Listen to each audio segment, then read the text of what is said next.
I first made my millions of dollars. The first time I ever became a millionaire was with Webcam Studio. Oh, really? I didn't know that. Yeah, this is how I first ever made money. I mean, I was a kickboxing world champion, but kickboxing's not boxing, right? Yeah. So I'd make like $100,000 a fight. You fight 2 or 3 times a year. You pay 20% to your manager. You pay taxes, but you're not rich.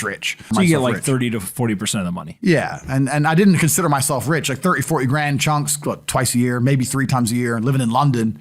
London rents, need a car. You're trying, you're not rich in any way. And that's actually the reason I retired, because I woke up one day and I thought, I'm giving 6 hours a day of absolute focus and energy to this.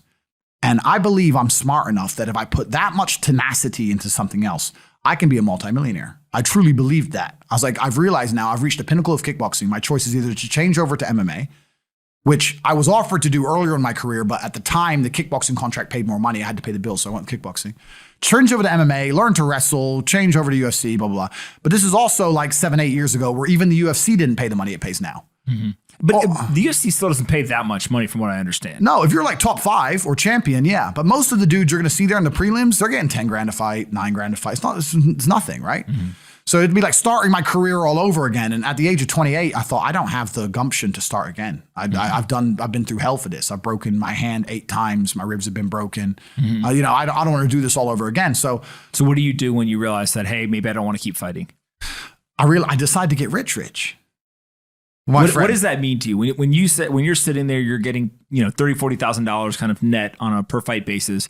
Is rich to you like, hey, I want a couple $100,000, $1 million, $20 million, $1 billion? I wanted 30 or 40,000 every month. 30 or 40,000 every month. So about $500,000 a year, give or take. Okay. I thought if I had that much money, I could do whatever I wanted. Okay. That's what I decided I wanted to do. So what's step one that you do? So step one is, maybe that's how we ended up here together, my friend. Step one is, I decided to be very logical about it. Chess player, right?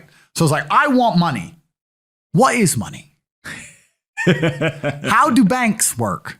How does credit work? What's fractional reserve banking? All these things we now know to be the biggest cons of the century, right? So I'm sitting there researching money for days and days and days. And then I get more mad because I'm like, whoa, money's trash and I don't have any. Now I'm really annoyed, right? I thought like everyone else did that, everyone puts their money in the bank and the bank takes some of other people's money and lends it out. I didn't know they invented it from the sky. I still at that point thought money was linked to gold. I didn't know nothing. So I'm learning all this stuff and I'm getting really angry. I'm like, now this is really annoying me. So anyway, I had a piece of paper there and I'm in my research phase and it start writing down some dude on YouTube. I don't know who he was, some dork. He was a pro gold guy. This is before, maybe Bitcoin was probably around then, but like early. He was a pro gold guy saying buy gold, buy gold, buy gold.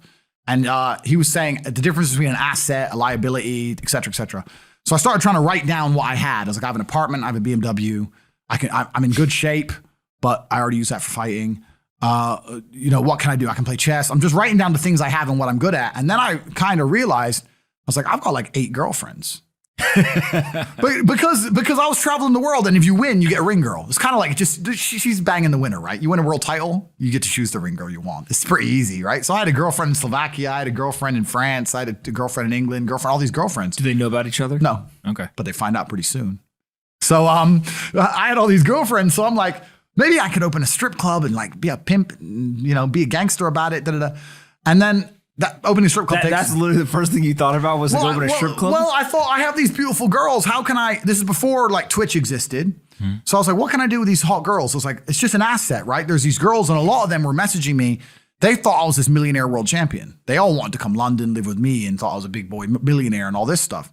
So it's like they do because of social media. Well, partially because of that. And also because they met me. I turn up, I fight, I win the world title, I leave. We're texting each other. They assume I'm this big boy, right? So I'm kind of like, what am I going to do? What am I going to do? I thought, man, I investigated strip clubs, way too much money. But this asset class of beautiful women was kind of on my mind for a few days. And then by absolute coincidence, I stumbled upon somewhere on the internet. I was on one of those websites where you used to download like free games and bullshit from. And in the corner somewhere it said, hot girls want to talk to you now or something. I said, hot girls. So I clicked on that, not because I was interested, but because I thought I have hot girls. And it was one of those webcam websites. And I was like, so these girls sit here and talk to dudes for money. So I'm going to get my girls to And they're naked. They're just talking. How does it work? It's 50-50. I mean, it depends on the girl, depends what she wants to do. But the majority of the job is not based around being naked. The majority of the job is based around being entertaining and being easy to talk to. And the guys who are talking to you need to find you, that you need to remember their name, remember their dog's name. You have to be smart. You can't just be a girl and be a bimbo and be naked and make money. You have to be really smart, charming, interesting, happy all the time, positive. Mm-hmm. And I thought, I'm going to try this. So I messaged all 5 of my girlfriends, told them I had a job for them, explained to them what I was going to do. I was going to launch this company.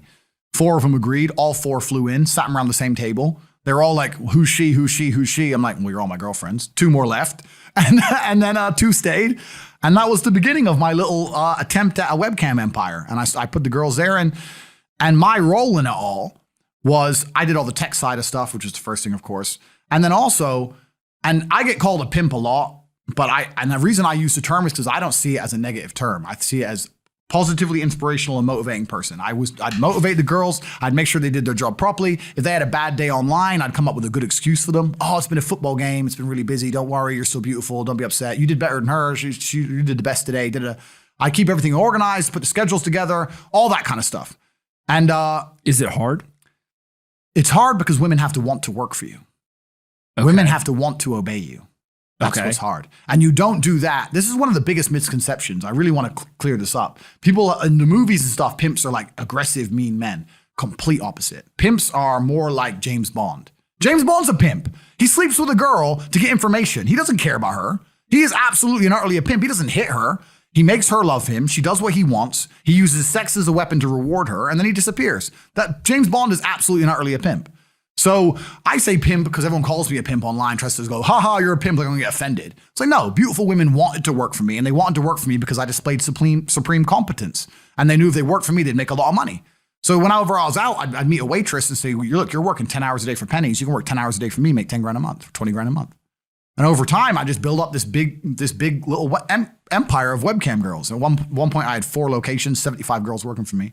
And I was doing. And we say locations, like, explain what goes into a location. I just rent houses. All right. So you rent a house, and in the house, you just literally, hey, go live here. There's like technology set up. Yeah. And then you can basically just sit in front of the computer and literally be on the other end of one of these webcams. Yeah. And guys are paying by the minute, by the hour, whatever, to talk to you. Yeah. It's their choice whether they are doing it fully clothed, just talking, getting naked, whatever, and then you're taking some cut of it. Yeah, basically. So I had girls who would live in the house, and that was pretty impressive. I just broke down the webcam business. Bang, you done it, man. You nailed it. No background information. Yeah, you nailed it. You nailed it. You nailed it. So the girls who lived in the house would have set amount of hours they want to do, and then we'd have rooms that they could book in and do X amount of hours. A girl could come and do 1 a week or whatever. We'd have rooms they could share. And then, very much exactly like you said. They'd go online, they'd do their hours, they'd have their regular customers, they'd get their money. And then I'd take around half of the money, around 50%. You take 50%. Around 50%. Okay. Is that high or low compared to the rest of the industry? I'll tell you why it's very low. It's low because every time a girl would quit and try and do it by herself, she'd make a fraction of the money overall because she hasn't got the instruction. She hasn't got the motivation. She's just lazy with it, right? And women have a very different mentality to money than men. If you show a woman how to make $1,000 in an hour, she'll think, I only have to work an hour a week. Whereas if you show a man how to make $1,000 an hour, he thinks, I can make $18,000 a day. That's the difference between us. So if I had a girl working for me making $20,000, she got 10, I got 10. If she quit, she'd make 3 for herself, if that.